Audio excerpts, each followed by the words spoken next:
What's up, y'all? How you doing? Welcome to another episode of Wrestling Hypothesis Podcast, to where we break the hype, expose the truth, and speak for the fans who we see the business as it really is today. Because if you ain't talking, I ain't watching. I'm your main man, Ricardo, with my boy Kenny. How you doing, man? How was your What's week? up? Pretty busy, but glad we found time to do this, man. Let's go. Facts. So let's get straight to the chase, man.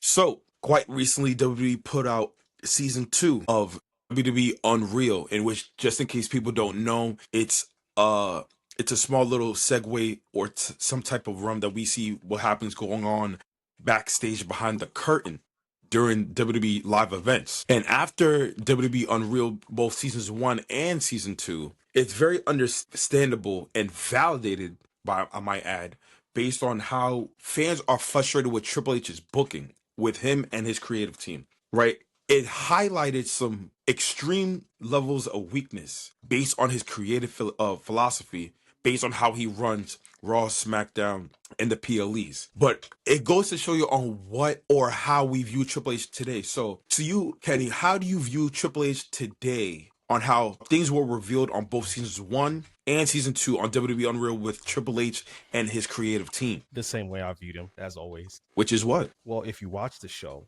you know exactly how I feel about Triple H. He is the worst booker in the modern era.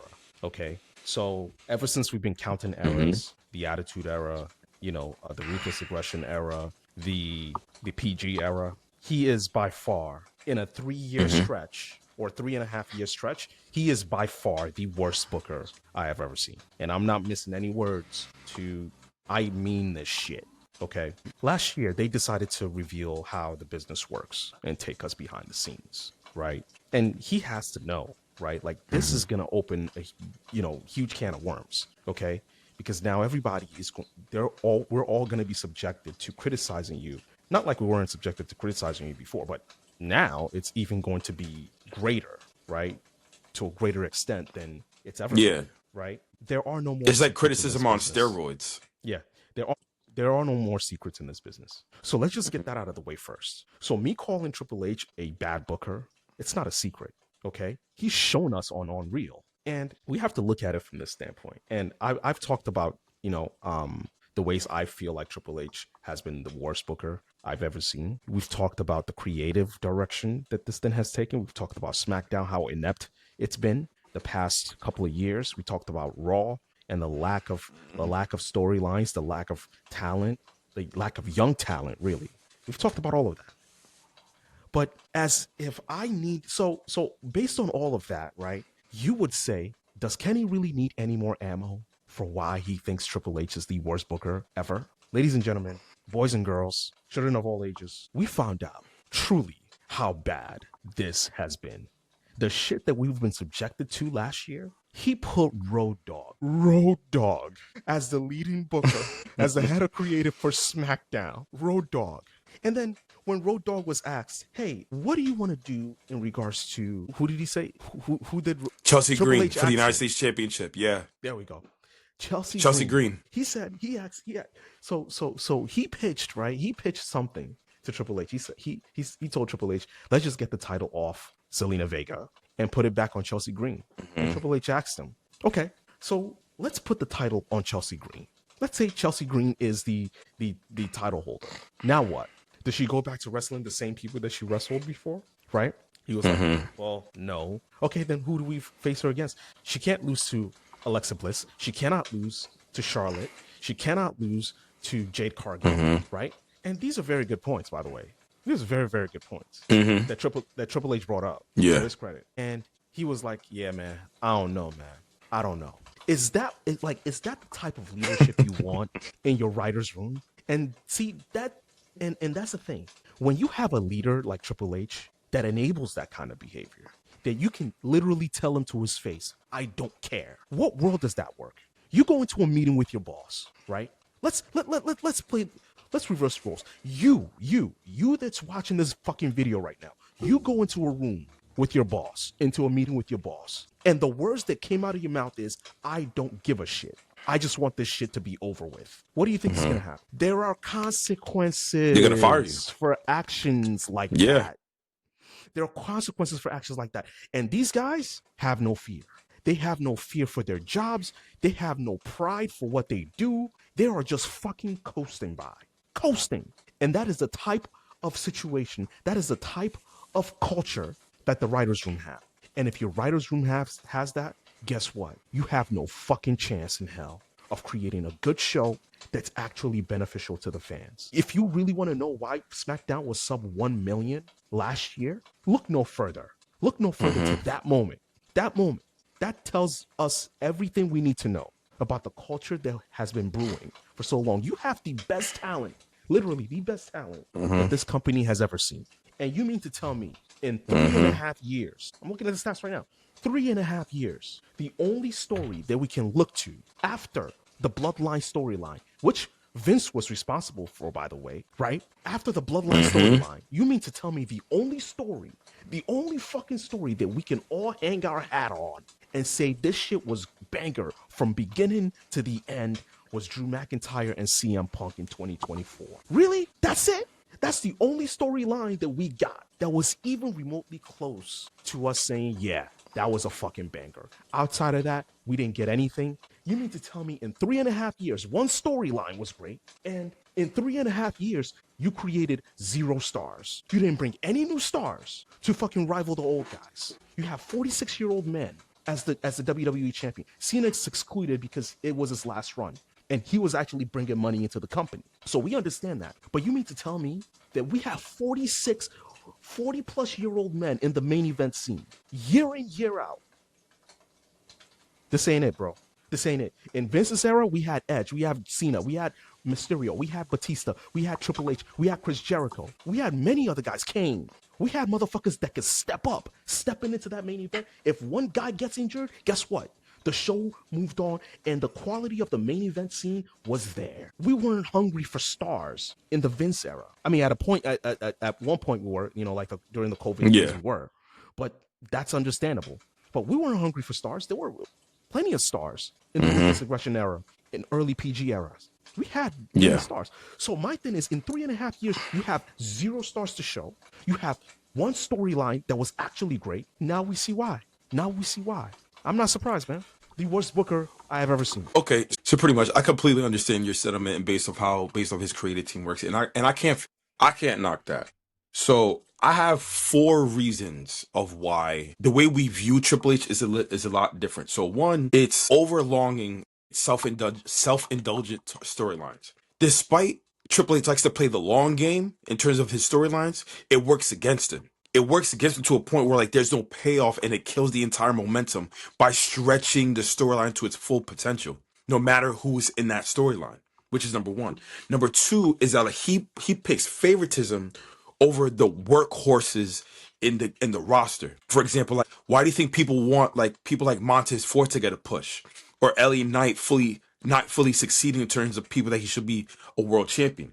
And going to your point in terms of picking 40 people who are over the age of 40 being world champions, he's systematically picking and choosing favorites in terms of how to propel ratings and box office appeal when you actually got a myriad of superstars that are money in the ring and on the mic. So that's number 2. Number 3 is that he has weak baby faces follow through. What I mean by that is that Cody Rhodes is a perfect example. After when Cody Rhodes beat Roman Reigns at WrestleMania 40, and later on when he beat Cena this past SummerSlam late last year, 2025, his decline of a babyface dramatically went down because we've seen this game of Cody Rhodes already. We see it over and over again, and it became very, very stagnant and stale to the point where the crowd got tired of Cody Rhodes, of just pushing the Cody Rhodes narrative to our faces, in which Triple H continues to do that to this day. And number 4, which is my last point, is that he clearly ignores people like you and me based on our reactions, based on what's happening in the ring. Because the thing is, he underestimates the fans, is that we're not stupid, right? This isn't like in the early years of WWE, before the Attitude Era, to where it's kids that can come and go and be nonchalant about what happens. Nah, this generation, fans are smarter. Fans are wiser. We have mainstream today. We have AI right, of stuff that we could finally get in the nicks and crannies of what goes on backstage. And the icing on the cake is that, like, you actually got people, not just the crowd, bro. Think about this, not just us crowd of like fans like me and you. You got people within the same organization, people like Punk, people like Seth Rollins, people like Paul Heyman, that doesn't like the reason of what Triple H is revealing based on the Netflix special of WWE Unreal, because it completely overshadows everything that they worked through. Number one. Number two, it saves them if they put themselves in a situation that they can't come back from. Even if they try to get rid of WWE Unreal, the proof is in the pudding right there. The amount of disorganization that they have within the creative team is so significantly glaring. It's hard to ignore. And the icing on the cake, speaking of reactions, was that when I watched the episode, in regards to Seth Rollins winning the Money in the Bank, I will never forget the face and the body language that LA Knight had towards Triple H and the creative team. That level of frustration and his body language was so revealing. It's like, wow. It's like, bro, this dude Triple H is really not gonna make this dude win, bro. If you want to know, it's the upsetting real to reason, see. yeah, if you want to know the real reason why LA Knight is not getting pushed, look no further. Him and Seth, don't like each other, man. They do not fuck with each other. You can see it. You can see it. Look at the episode after that when Yeah. like when Triple H was going through the motions of how the ruse of the century was gonna go, right? And he asked, Seth Rollins asked Triple H. He was like, "Yo, why do we need to tell LA Knight? Why the fuck do we? Why does he need to know?" And then Triple H's response was, "He's your partner. He's in this match with you, so of course he's gonna have to like he." And if it was the other, like if the roles were reversed, you would want to know, right? So if you want to know why LA Knight is not liked, it's because he's on Raw with Seth. Seth is the main guy on Raw, at least at that point. So if Seth doesn't like you, well, count your days, count your fucking days. Yeah, man. Facts. It goes to show you on how this man Triple H and his creative team are all over the place, and they don't have a consensus of what they really, really want to do. Like, bro, like, I don't know if you know this, bro, but there was a TikTok video that I had that had over 14,000 views, bro, in regards to WrestleMania 41. And they showed on WWE Unreal on season 2 of the card that was supposed to happen for SummerSlam, the one that just passed. And for SummerSlam, there was a match that it was supposed to be. It was supposed to be Braun Breaker versus Roman Reigns, just a straight up match. Braun Breaker versus Roman Reigns. It was supposed to be the Bella Twins versus Liv and Raquel for the tag titles, women's tag team titles. It was supposed to be. There was another thing for King of the Ring. This would shock me by surprise, and this goes to your point about him not making new stars, bro. It was gonna be for the women's King and the Queen of the Ring. It was supposed to be Rhea Ripley versus Julia, and for folks that watches NXT, Julia in the ring is money. I've seen her in NXT. She's dope. And the fact that they didn't go through that route of creating new stars of what they truly wanted to do throughout the duration of 2025, it goes to show you that they're not really a team. They're not a team, bro. Nope. They're not a team. They're not a team at all. Because Bruce Pritchard, listen, Bruce Pritchard, Road Dogg. Who's the other? Abyss. It was Abyss from TNA. It was Robert Roode. Well, Robert Roode, all of them. He's a producer. So I don't even. I'm talking about like the big cheese, like the main guys. Like Bruce Pritchard and Road Dogg. And there's Abyss is in there. Abyss is in there. Yeah. Okay. From TNA, he's in there. Okay. Yeah, all of them, man. They gotta go. Yeah, bro. They gotta go, man. They got all of them are yes. All of them are yes men, man. And when they don't give a fuck, they don't really give a fuck. It affects the product. Facts. It really, really does. But I will say this: WWE Unreal didn't expose a bad booker, but it exposed a rigid one, and that says a lot. And and the thing is, in terms of it, if you don't, that's fine. But like in terms of they actually announced for season 3 that they said they're gonna be revealed in the summer, is the fact that they're gonna reveal the plans of what they were originally gonna do with John Cena's retirement, right? So the fact that they're gonna do with John I Cena's guarantee, retirement is goes to bro, show you what that's I guarantee it's it's gonna be crazy. better than what they had. I guarantee you it's gonna be better than what they had, because that's what they do. That's what they do. I believe it. I believe that, bro. So since that, based off WWE Unreal, it revealed on based on what happened with backstage during this 2025, it goes to show you in terms of why we're not talking about the Rumble, right? And it's very, very glaring that we're not talking about it due to the fact that because he did this, they reviewed WWE Unreal Season 2. We're not even talking about the Royal Rumble, bro. We're not even talking about what's going to happen in the main event. Yeah, we don't care. We don't care. Because due to the fact that they were able, right. Let me ask you this. And I want you to be real honest with me. Since you don't think, Triple H is actually a bad booker and he's a rigid one. When was the last time a booker, right, fumbled a big 4 pay-per-view with zero, and I mean zero promotion behind it? Where we are literally less than 2 weeks removed, like at least less than 2 weeks away from the Royal Rumble. Yes. And we have 2 weeks. We have less than 2 weeks. Yes. Entrant, right? One confirmed entrant, right? We have one confirmed entrant in the Royal Rumble. Two. Okay. Gunther said it the other day. Yeah, 2. Yeah, I feel you. I feel you. He's not even. No. Fuck that. Gunther's in a 1-on-1 match, bro. Nah. I'm talking about the actual Royal Rumble match. So am I. Gunther actually said he's going to be in it too. That's what I'm saying. He said that. Really? So they're actually letting him be in the Royal Rumble and fighting AJ Styles? Yes. Okay, so he might lose. I'm not even going to hold you, bro. He might lose. But we'll get to that another time. But you have 2, less than 2 weeks removed. 2 confirmed with less than 2 weeks removed. What kind of fucking sense does that make? This is one of your, the premier event to kick off the year is always Royal Rumble, at least in recent memory. Yes. I know in the past it was New Year's Revolution, I think. Revolution, yeah. But in recent years, it's been the Royal Rumble. So my thing is, if it's a big 4 event, if it's a prominent PLE, why the hell do we have only 2 confirmed entrants into the biggest match, or arguably the biggest match of the year? Why? Why is that? Why do we have that? As a booker, your job is to make sure people care about this stuff, and we don't.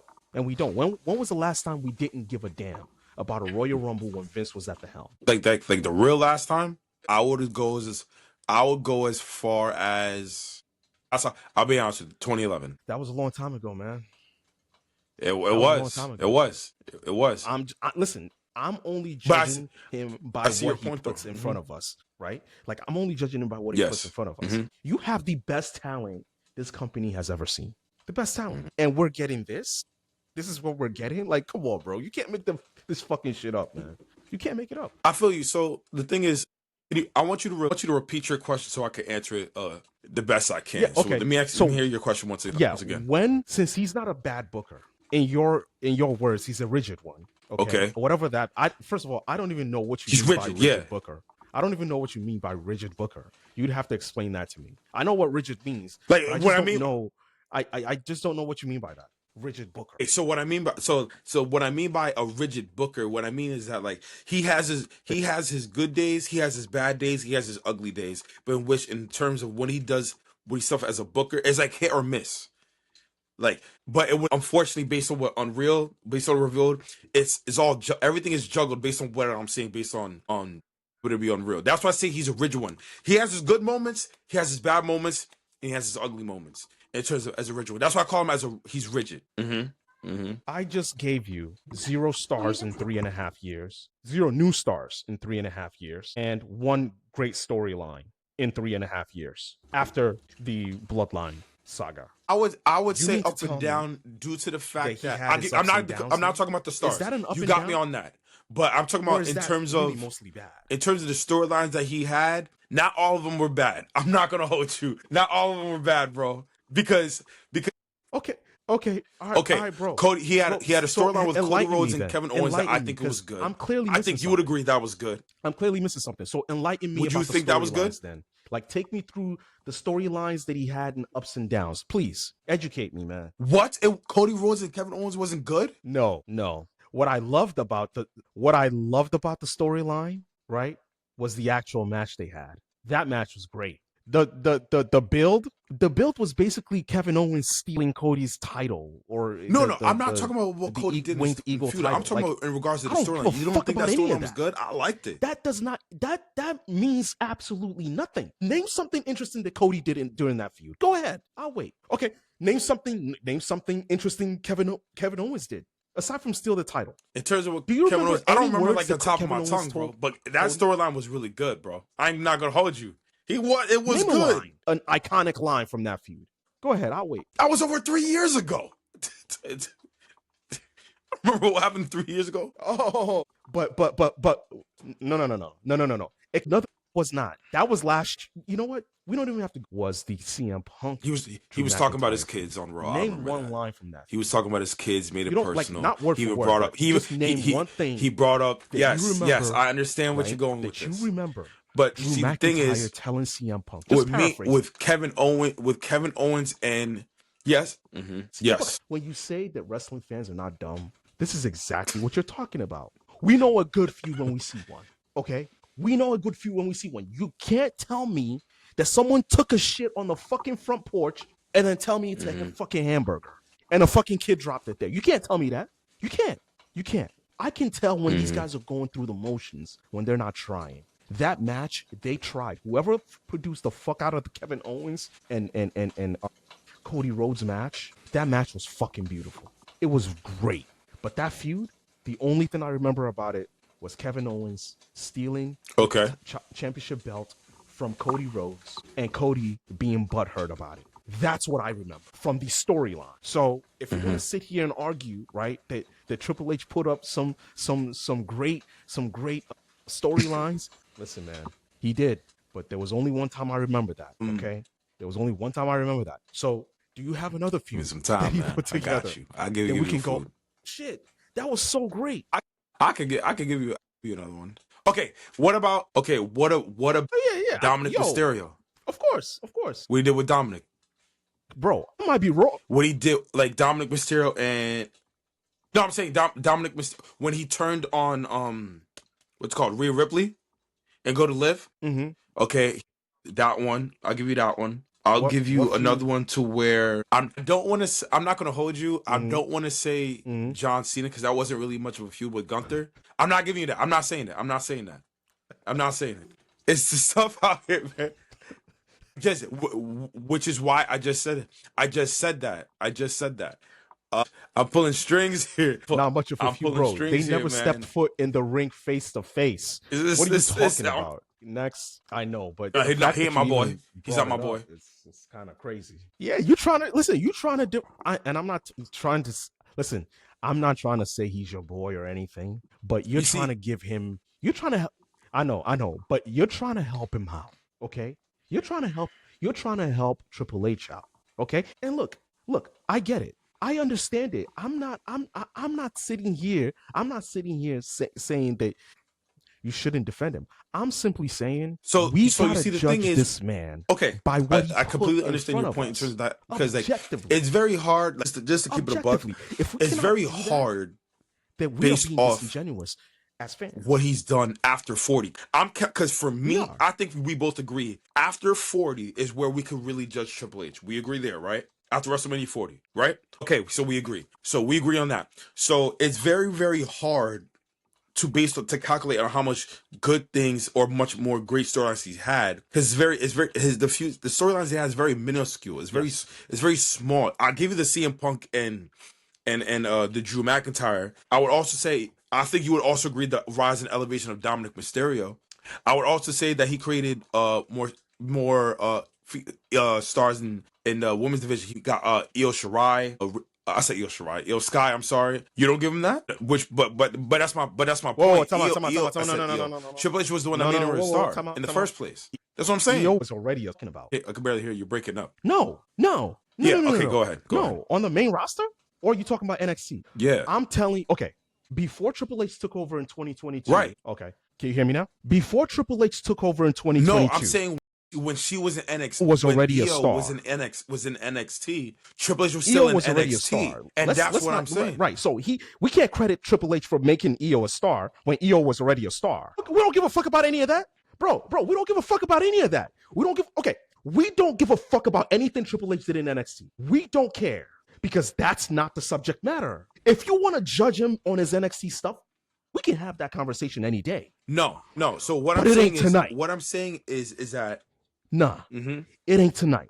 This is not the night to have that conversation about NXT. I am not letting you get away with that. Okay, this man has done too much in the past 3 years for us. I'm not here for us to have him defending Triple H in terms of the worst booker forever. You say he's the worst booker ever, and that's fine. This right? Dude, for me, I believe that he could come back from this year, in which I've been saying it for past posts in my TikTok and obviously episodes with you, in terms of what he could do, but it would take a lot more work that he would have to do in terms of his creative team and himself. Do you believe he could do that? Okay. What's the bet? Let's have a bet. Let's have a bet right now. It is January 21st, 2026. Let's have a bet. Friendly bet. Doesn't have to be anything high stakes or anything like that. He will not bounce back this year. And we agree there. And before we get into the bet, let's just categorize what we mean by bounce back. Here's what I mean by bounce back. He has to create new stars. Okay. That's number one. He has to have great storylines. And how we judge great storylines is if we both agree vice versa, yes. that storyline is great, then it's a great storyline. If we do not agree, if you agree that it's a great storyline, but I don't, then it's not a great storyline. If you agree that it's not a great storyline, but I agree it's a great storyline, then it's not a great storyline. We both have to agree, right, that it's a great storyline in order for it to be considered a great storyline. Okay? So he has to create new stars. What I mean by create new stars is your first world title belt has to be won this year. As an example, so for example, if Trick Williams wins the world title belt, a World Heavyweight Championship belt, or the WWE Championship belt, he will count as a new star that's created. So if Seth Rollins comes back, right, let's say if Seth Rollins comes back and wins the title, that has absolutely zero outcome in this because Seth is already a star, right? So he has to create new stars, and he has to have great storylines. Okay, based on what I just told you right now, creating new stars and having great storylines. The fact that we know nothing about the Royal Rumble, like we know absolutely nothing that's going on besides the two Royal Rumble matches, Gunther and AJ Styles, and then we don't even really know who the entrants are going to be. Most of them we don't know, right? Based on that alone, I can already tell you this year is going to be another shit show. On top of that, you're not going to get Seth back for like half the year, right? Who else? It's going to be Cody. It's going to be a Cody show, right? Which we already saw how that went last year. Okay. Braun Breaker. God knows how long Drew's going to have this title. I don't. Would you add Gunther in there? Okay. They're going to put Sammy in there. No. The only person that I think can save them really is Obafemi. It's Obafemi and Braun Breaker. Yeah. No. Why would I have Gunther? Yeah. Gunther's already a star. I think the people that are not stars right now, right? Not stars as in not world title, like they haven't held a world title yet, or being put in that position to lead the company, is Obafemi and Braun Breaker. Those are the two guys that I think that if they bring in and Trick Williams, those three guys, if they bring them up into the main event scene and actually have them capture the world title once, I will concede to you that Triple H bounced back this year. If that happens. If that does not happen, and by the end of the year we see, Seth Rollins as champion, we see Gunther as champion, we see Cody Rhodes as champion, right? We see Drew McIntyre as champion. If we see those guys as champion by the end of this year, what are we doing? What the fuck are we doing? Because same shit happened last year. With the exception of Drew McIntyre. Same shit happened last year, and you look at what happened. So if those same guys are still on top, and we have the same thing going on, what the fuck do you think is going to change? Do you think Road Dogg all of a sudden is going to have an epiphany and be Gunther and give a fuck about storylines on SmackDown? Fuck no.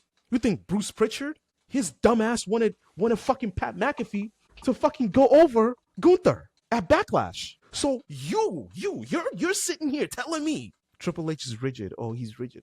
But he has one guy on his fucking staff that wanted Pat McAfee to beat Gunther. And you're telling me you believe that Triple H is going to bounce back after what we just saw. These old guys, bro, they don't fucking change. They don't change. This is what we've been accustomed to seeing. During Vince's era, they don't change. I'm not saying Vince's era was perfect, but I at least knew exactly they don't do that no more. 3 weeks from the Royal Rumble who was going to be in there. They had video packages about the Royal Rumble.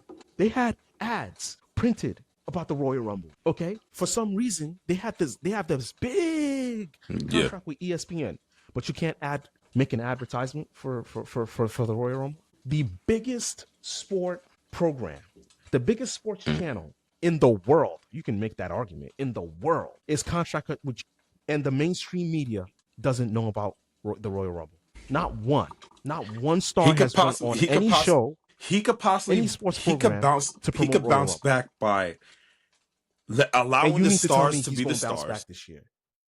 Shorten the long-term storytelling. Trust the crowd reaction more often, and pivot faster in terms of what he could possibly do within his story. Hey, bro, I am trying here, bro. If Triple H does those 4 things, he could do it. But if he doesn't, bro, you get no arguments from me no more, bro. You get no arguments from me if he can't do those 4 things. If he could do it, but I would add a fifth. I would add a fifth in terms of I completely agree with you on this part. He needs to change the team in its entirety. I completely agree with you on that. If he's able to change his creative team and go full house and start all over in terms of his creative team, then possibly he could bounce back in 2025. If not, bro, you won't hear a peep out of me as I try my best to defend Paul.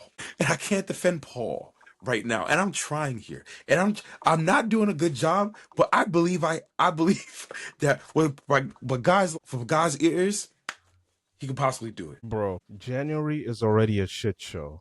Bro. And it ain't gonna get better. I can tell you that right now. If this is how you start the year, you're in for a rude awakening, buddy. You do it's kind of like you playing football. Like if you have a football team and they're not healthy, right, at the start of the year, you think they're gonna be healthier by week 5, 6, 7, 8? No, because you're playing these games. Kind of like same thing with playing basketball. Like if you have a sprained ankle, right, but you can still play, right, and you play on it, and you keep playing and playing and playing and playing on it, you're not gonna get better, right? You need rest. Like you need to rest it and stop playing to actually, let it heal and get better, right? And they don't have that type of process in place. If you watch Unreal, they do not. They just wing it. That's what they do. They wing this shit and let the chips fall wherever it may. And that's what we're gonna get this year, man. That's what we're gonna get this year. I hope I'm wrong. I hope they're big on Obafemi. So once he debuts in the Royal Rumble, I hope he has a great showing, and I hope he goes over Lesnar at WrestleMania. But Gunther's probably gonna face Lesnar, and then they'll probably give Obafemi somebody else. But I hope that they don't fumble. You can make a case, I hope they don't fumble John Evans. Yeah. I hope they don't fumble Obafemi, and I hope they don't fumble Braun Breaker because listen. So the thing is, I in feel my you opinion, I think has already been fumbled on Braun Breaker, but like in terms of I want to get to the point to where. So why the fuck do I give a fuck about Braun Breaker? I want you to think about this. I mean, I bring this up because you brought up a few weeks ago that Triple H is worse than Vince, Tony Khan, and Vince Russo. For me, I personally think Vince Russo is the worst. Despite, yes, he had a short amount of time as a booker, and I completely understand that. The thing is, I get that. I feel you. But he had a total lack of knowledge of how to produce on TV. He took over because he did, for people that just in case didn't know, Vince Russo did WCW. He didn't cherish championship belts and use them as props. He had constant swerves within the show, both live and in backstage during WCW. He took the realm of having the shock factor on TV over storytelling in terms of what he was as a booker. Now, for you say Triple H. In terms of his philosophy, the way how he books things and everything like that. He does long-term storytelling. He prioritizes the in-ring credibility and the realism. He has heavy structure, but he often books for the plan and not for the moment. So basically, do you agree that Triple H's strength, this is his weakness. His strength is consistency and logic, but his weaknesses are slow momentum killers and patience. Right. Yeah. Okay. Do you believe Consistency and logic. Consistency and logic. I'll give you consistency, but I will not give you logic. I will not give you logic because Yes. I do feel like my intelligence has been insulted on multiple occasions, especially last year. Just the booking didn't make any sense last year. But he is consistent with his long-term booking. He is consistent with his long-term booking. I will give him that. But I would say that has, in recent memory, derailed the product more than help it. You think he kills the momentum? You know, and look lack at the of Cody, patience. Championship run. Got you. That didn't need to happen. So now I'm okay. So like that didn't need to happen. So that's my take. But go ahead. Absolutely. Which is why I brought up he needs to pivot faster. I don't think he has. So I think he's very, very patient. Like I think he's very, very patient. But I do think he also doesn't know when to pivot. Vince Russo, storyline, right? And yes, and I think right. I said Vince Russo. One thing I'll give Vince credit for okay. is that he knew exactly when to pivot. He knew exactly when to take the title, especially. No, not fucking Vince Russo. Not fucking Vince Russo. Vince McMahon. I'm talking about Vince McMahon. Vince McMahon, what Vince McMahon knew how to do was pivot, right? Okay. And also switch titles. I was only comparing. Right? Switch championship holders. I was only comparing Triple H to Vince much more Russo. frequently. That's it. Vince knew exactly when to move off from a title holder. Okay. Vince Russo, I can't give you that. And the reason I can't give you Vince Russo, correct. Yeah. No. I can't give you Vince Russo as the worst booker ever. He took over 1 year. WCW was established and number two. WCW was established in the early 90s. Yes, he took over 99 during the Attitude Era. Yes. I'm sorry. His prime. Yes. Before he took over. When was WCW established? He took over in 99. Right. No. So he took over. So Vince Russo took over in 99, right? To 2000. Okay. 1 year. In 1 year, right? Yeah. Was it great? No, it wasn't. Was it bad? Yeah. You're goddamn right it was. But let me tell you this. WCW was in shambles by 99. They were damn bankrupt. Okay. So let's not act like all of a sudden when Vince Russo took over, then WCW went downhill. No. Yeah. Eric Bischoff did enough damage from the early 90s to the late 90s for WCW. Okay? He did enough work for WCW to go under before Vince Russo then took over. Okay? So I cannot give you that. Now, if you're comparing Eric Bischoff, right? If you're comparing Eric Bischoff to Triple H and saying Eric Bischoff is the worst booker ever, we can have a conversation. Okay? But to say that a guy that took over from Eric Bischoff in 1 year, and Eric Bischoff, 1 year sample size was worse than Triple H. No, I can't give you that because over the course of that 3.5 year span, right? Triple H has a better roster than Vince Russo ever had. We gotta call it like we see it. Triple H has a better roster than any one of those guys. Triple H has a better roster now than Vince ever did. And so speaking of Vince McMahon, I was going to bring him up next. Of these people, so with Vince McMahon, this is what I will 1000% give Vince over Triple H. He cares about the character first, and based off like the championship. Let's take a championship. Let's take the WWE Championship as an example. He puts a great amount of prestige and importance to that particular championship. More than Triple H has ever has in the current 3 years that Triple H has ever done. Now, in terms every year, I'll take that back. Every decade that Vince McMahon was in, he made stars every decade. Obviously, starting from in the 80s, my era, the Attitude Era, your era, Ruthless Aggression, even PG era. And that was at its worst, right? So even with Vince, he was able to create more stars with less talent. And that says a lot. And before you continue, yeah, you're good. Go ahead. Yep. Imagine, to sorry to cut you off, bro. Okay, got you. Okay, so before you continue, and I just wanted like to add, Yes. like I want people to really appreciate, right, what Vince truly did coming right off the Attitude Era. Like, I want y'all motherfuckers to know and put some respect on this man's name, okay? Because I don't think y'all even remember what the fuck happened. The Rock left him for dead, Mm-hmm. okay? Stone Austin. Cold Steve Austin Yep. left him for dead. After Brock came in, Brock left him for dead. The guy that was supposed to take over, right, for The Rock and Stone Cold Steve Austin left him for dead. So, and out of that, he created Cena. He Yeah. propelled JBL to main event status, Yeah. solidifying his Hall of Fame career. Because at that point, JBL did not have a Rey Hall of Fame career. Mysterio. Okay, all right. Yeah. He made JBL. Okay, he made like Yeah. that $1 million guy. He made JBL.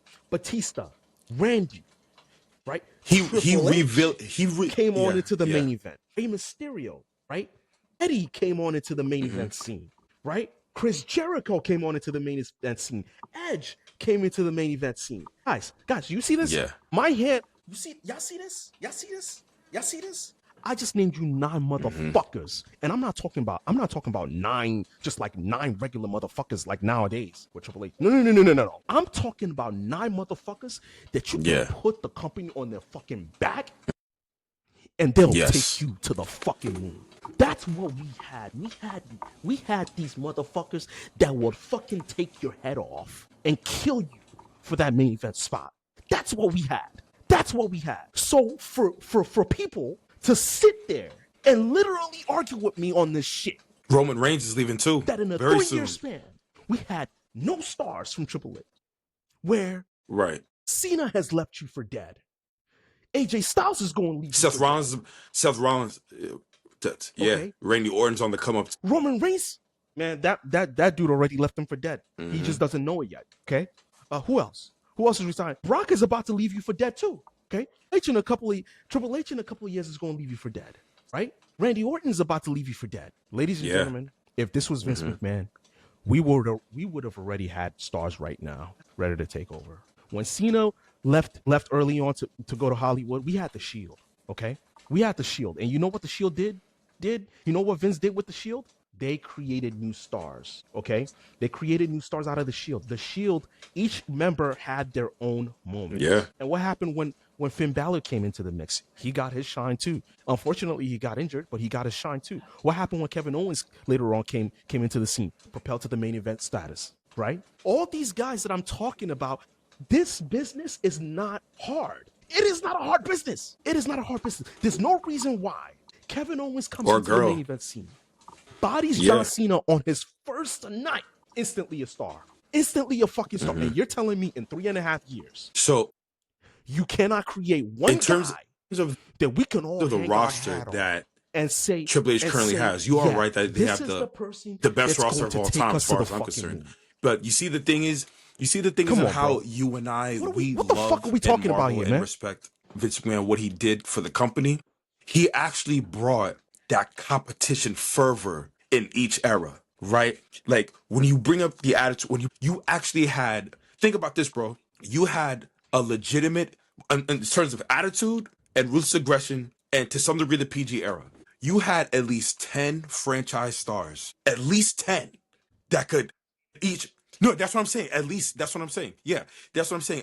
You had at least, by minimum, 10 guys that are franchise stars, right? So, and the thing is, it's very, very More than because that, like bro. you and I, bro, Yeah, we yeah, watch yeah. sports all the time. Yep. Football, basketball, UFC, boxing, whole 9 yards.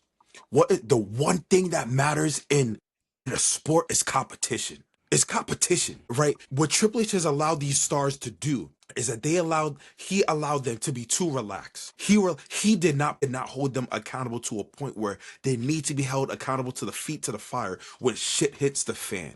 So when Vince did that, When Vince did it for over 3 decades with his roster, he put everybody on Front Street on what the fuck you're gonna do about it. What are you gonna do in terms of how to be big time? It's either you take that brass ring or you're not, right? Based on the stars you named, the Ruthless Aggression era, my era, and the Attitude era, the PG era. Like, think about it. Like, he even made like one of our favorite superstars, you and me. He made Jeff Hardy a franchise star, and he was named a tag team specialist. And at one point, Jeff Hardy was #1 in the world, with a prime John Cena and a prime 2009 Randy Orton. For a second, Jeff Hardy, that we would never thought in a million years would be on par with John Cena as superstar status. Yeah. Oh, I don't like Jeff. Yeah. Yep. Triple H could never. Not even a million Triple years. H could never. And you can argue with your Levels. wall about that too. Yes. You can argue about how much you love Jey Uso and this and this and that and that and this and this and that. It was Jey tough. Jey Uso does not compare to Jeff Hardy. Okay? Levels to this shit. Okay? So, and back then they had to get it out the mud, man. Like, and not for nothing, just to answer your point, bro. It was rough. These were like rough. And the thing is, what makes it even harder, like what Vince did, that he capitalized in the main event scene, and the Great Khali, surpassed Big tenfold. Show. Remember, like back then, the schedule was over 200 nights a year. And you're telling me you can't nonstop. Yeah, back to back, no hardly any rest. And the fact that these niggas are so relaxed, and with the amount of schedule, it's so glaring, bro. It should be easier. I will admit that. Yeah, it should be easier, but he's making it harder. So what you're saying is it should be easier now, right? It should be easier now to create new stars, right? So to my point, Triple H is the worst booker. You have less dates, right? So essentially, hopefully less injuries, right? So you have less dates, less injuries, right? More time with your family. So the talent is they're much more happier in this sense, right? But what you lose is their ability to make mistakes, which Cena Cena said it too. Like, they've lost their ability to make mistakes. So now literally every time they go out there is a high level moment and they can't fuck up. And because they can't fuck up, they have this innate ability, especially in their writing, to shut down and not give the young guys chances. Because the young guys, right, back then in Vince days, they get chances to fuck up on the house shows, right? A minute. Now they don't get a chance to fuck up anymore, right? Because you're going out there, and if you swim and you sink, guess what? You're not getting another opportunity probably for maybe 8 to 10 months. So it should be easier right now because NXT talent now, like, it was harder back then. then. To a point where NXT talent are so on the NXT thing is a little longer to develop, right? So you do have NXT as a developmental brand, but at the same token, you're not doing as much work as you were doing back in the day. So what the fuck is your excuse? Right.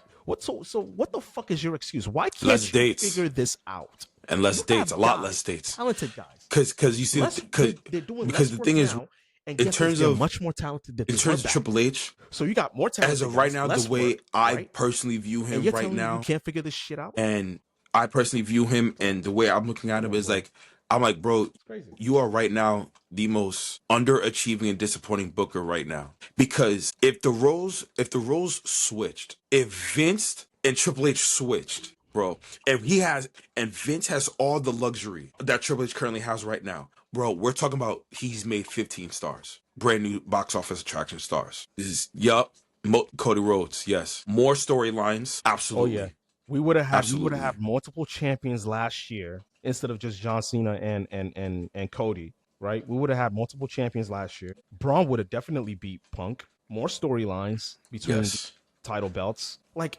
all of these things that we're talking about is to further progress the opportunity for new stars to come on board and be successful. That's it. Because without it, this business falls. It fails, right? And I think as fans, we have to be honest with ourselves here. Okay, we gotta call it like we see it. We cannot act like CM Punk at 46 years old with his body breaking down, and you see the shit. You see the shit on fucking Raw. You know how fucked up his body Yeah. is. He's been bruised. He's been battered. He's been through it. We can't. We cannot act like it's okay to put that man in a championship role. And you see, the thing is with the fans is that like what people's gonna do, okay. because like, you call him the worst booker, I call him the most underachieving, disappointing booker. But we gotta call it like we see it. I completely agree with you in terms that it gotta be facts. It has to be facts over feelings. You can't use certain small scenarios that are small time wins, but they don't evolve into big wins. The way I look at it, comparing to Vince, because Vince was obviously his predecessor, it's like the NBA, bro. It's like the NBA. The way how this generation's NBA is very soft, like cottonelle tissue, based on the refs and how everything is portrayed. But the lack of competition is either the same or is not combative towards each other's terms of the players of the basketball scene. But when it was in the 90s and the early 2000s, everybody brought something different to the table. Everybody wanted that smoke. Everybody wanted that championship ring. Or as in this case, they wanted to be WWE champion. Like Stone Cold said it best. Like, he said the most competitive era was the Attitude Era, because he was in an era where everybody was established, and he knew that everybody was based on paper, they were number one. You fought Taker, Triple H, Shawn Michaels, Bret Hart, The Rock. You had Kane. You had Big Show. You had Nick. You had dudes that had it. You had dudes that everyone was in their prime, gunning for the number one spot.